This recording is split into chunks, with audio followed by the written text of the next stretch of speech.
Once upon a time, under a sky that moved slowly toward sleep, there was a hush that felt like a promise. Let your shoulders unknit. Let your breathing lengthen, gentle and even.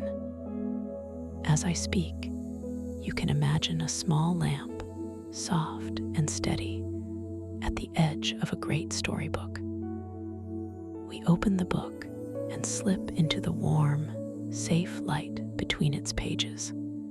There's a garden where the air smells faintly of blossoms and earth. The moon is a quiet companion here, silver, patient, and steady in the dark. In this garden, a simple tree grows. Its leaves murmur in a very slow breeze, and stars slide by like distant ships. This is a place where tales come to rest for the night, where voices slow, and where the world around them slows too.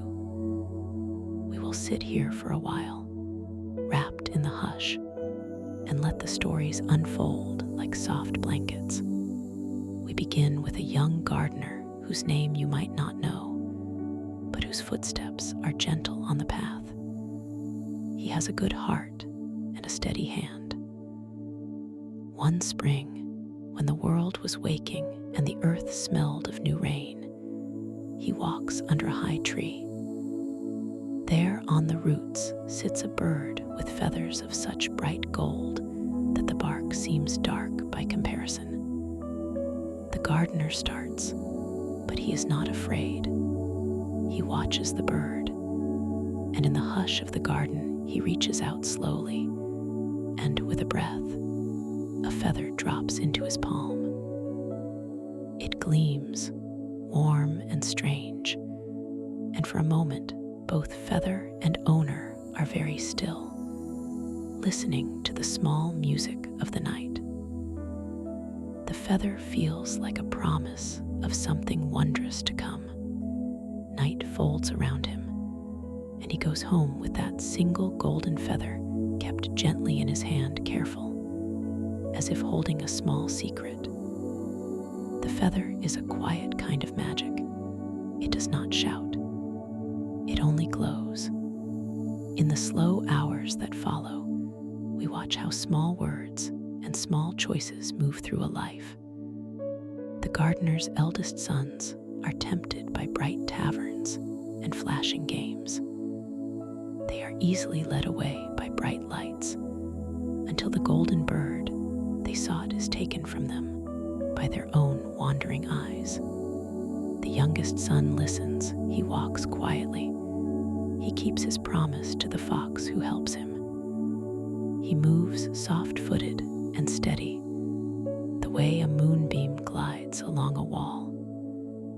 The fox teaches him wisdom, where to rest, where not to rest, how to choose the less enticing door, because sometimes the less shiny path is the one that keeps the light for the morning.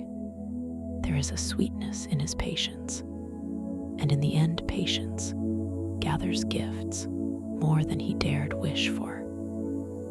A princess who is steady and kind, a golden horse that carries him true and fast, and the golden bird whose song fills a room like sunlight.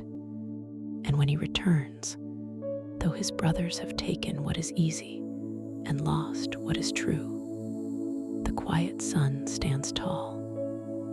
He is patient and wise, and that golden feather, soft and small, has led him home. It is a gentle story of how small attentions can gather into great rewards, like the way leaves gather and become a hedge that shelters a whole garden. Here, where the air cools and the hush grows deeper, we drift to another place, an ordinary field under an ordinary sky, a road that a simple man walks. He has worked long and come to fare with a small treasure in his hand, a coin, something earned by honest labor. On the road, he meets a stranger in splendid costume who offers him a horse for the coin. eager for ease, and the day seems brighter for it. Then, just beyond, he loses the horse, and he gains a cow he trades again, then a pig, then a goose, then a grindstone. With each trade, he exchanges something for something else that seems better in the moment. He is light-hearted, trusting in luck, slipping easily from one thing to the next. When at last the grindstone drops from his hands into a river, he cries out not in despair, but with delight. Here, in losing his last burden, he has truly become free. There is calm in acceptance. Sometimes giving away what weighs us down is how we find our way home. Imagine sitting at the hearth of a small country house with this man, his laughter soft and steady. He tucks away the day's losses like little stories, and going to bed, he feels lighter than when he rose. We move now to a deeper wood, where the colors change, and the hush is like velvet on the trees. There, a princess wanders and loses her golden ball in a spring. A frog asks for small mercies in exchange for a large one, her golden ball in return for friendship and the warmth of her world. She promises what she cannot imagine giving. At night, she is startled by soft knocks at the door and a gentle demand to keep a promise. The frog comes and will not be refused. He asks to eat from her golden plate, to sleep on her bed. She grants, gently unwilling, because words have weight. After the third night of patient fidelity, the frog becomes a prince. The enchantment dissolves because of her steadfastness.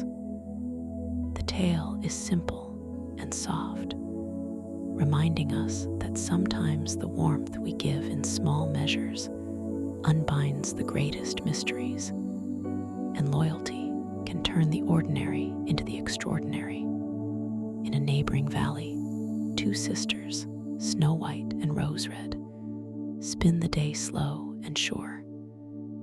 Their lives are gentle as the fur of a lamb, Snow White sitting quietly with her mother, Rose Red running in the meadows with the birds. One evening, a great bear comes to the cottage, shivering from the winter or the road, and the girls welcome him. He is not frightening, he is tired and very grateful. Over time, many evenings stitched together, friendship grows. The bear's departure each spring is quiet, his return each winter, warm and steady, a ritual. He is more than a guest, he is a protector, a gentle friend who changes from wild to wondrous. The forest, it seems, holds both stillness and surprise. The bear keeps a secret. He is a transformed prince who is gentle because the family loved him first. In the hush of this story, there is room for a truth that is soft as moss. Love and kindness reveal new shapes in the world. There are nights when the moon rides high and the air is as still as held breath. And then a cottage door opens, and a fox runs in. We listen to the soft thud of paws, to the careful rustle of fur. In one tale, a group of wandering musicians, an ass, a dog, a cat, and a cock search for warmth and song. Where they find a robber's house abandoned, they improvise. Noise becomes bravery, oddness becomes shelter. They break in with music, and the robbers flee at the sudden wildness of the sound. The animals stay and feast on what was left, as a quiet reminder that sometimes courage and a little noise can turn a fearful moment into safety. Another story brings us to the gentle hush of a kingdom, where a sleeping enchantment rests on a whole court. A princess pricked by a spindle falls into a deep, deep sleep, and the castle grows a ring of bramble so thick and tall it becomes a secret. Years pass like slow clouds. Many princes come and cannot find their way through. But one morning, a young prince arrives when the thorns are softened by time, and his kiss is the key. He wakes her. The whole court wakes with her. The spit turns again. The spit roast turns. The butler finishes his draft. Morning arrives with the deepest hush, unfolding into laughter. Sometimes a long sleep holds deep healing, and dawn arrives exactly when it should, gentle as a greeting. The fisherman and his wife ask the sea for more than the sea can rightly grant. The fisherman, kind and simple, releases an enchanted fish that promises small, steady blessings in return. First a cottage, then a castle, then the very throne. Each wish is a ripple. With them comes a change in the wife who wants more and more. She grows restless and unsatisfied until only emptiness remains. In the end, with one last, impossible request, the sea returns them to a small, simple home. And the wise hush of the waves teaches that a gentle contentment is a better treasure than all castles and crowns. In another quiet tale, twin sisters choose opposite ways when they meet a great force of danger. One sister is patient and caring and can look after others. The other chooses vanity. The patient sister becomes a queen by the time the tale finishes, not because she wanted power, but because she stayed kind and true until the right moment came. It is like a soft lesson the world whispers. A steady hand over time brings the sweetest flowers. There are other stories tucked here that move like shadowlight. Hansel and Gretel walk a path of crumbs that are eaten by birds. They find a warm house made of bread and sugar, but it is the shelter of a witch. They find courage in each other. Rapunzel lifts her hair like a ladder, and a prince climbs up to listen to her singing. The world is gentle and sometimes cruel. The stories wander through both, always returning to the idea that kindness, bravery, and cleverness keep the light burning. At the edges of this great book, behind its thickest leaves, are small, steady sparks. A tailor who calls himself 7 at one stroke because he felt proud of small victories. A mouse, a bird, and a sausage learning how fragile a simple partnership can be. Old men who learn to see again, and children who find the way with pebbles shining like tiny moons. A fisherman discovers that the sea returns only with limits. A goose leads a procession that becomes a parade of laughter and lesson. A tall, short, clever, and simple world sits together around a fire and shares its bread. Soften your eyes. Feel the quiet in your limbs. Each tale you hear is a small room in a larger house. Each room has a lamp. In the quiet of the lamp, you can imagine the hush of countryside, the secret of a garden, the slow turning of the seasons. Let these images move through you like a gentle wind through bare branches. Now imagine a small cottage at dusk after a long day. In it, an elderly mother's hands are warm and slow. On the table, a steaming bowl of soup sends up a little trail of steam that catches the lamplight, making a thin silver ribbon. A child sits in a warm chair and listens. Snow winks lightly outside, like quiet applause. Snow White and Rose Red move close to the hearth, and the bear lies like a sleeping pillow of night across the rug. Outside, the world is long and slow and softened. Inside, there is a steady, slow rhythm: breath, fire, story, and sleep.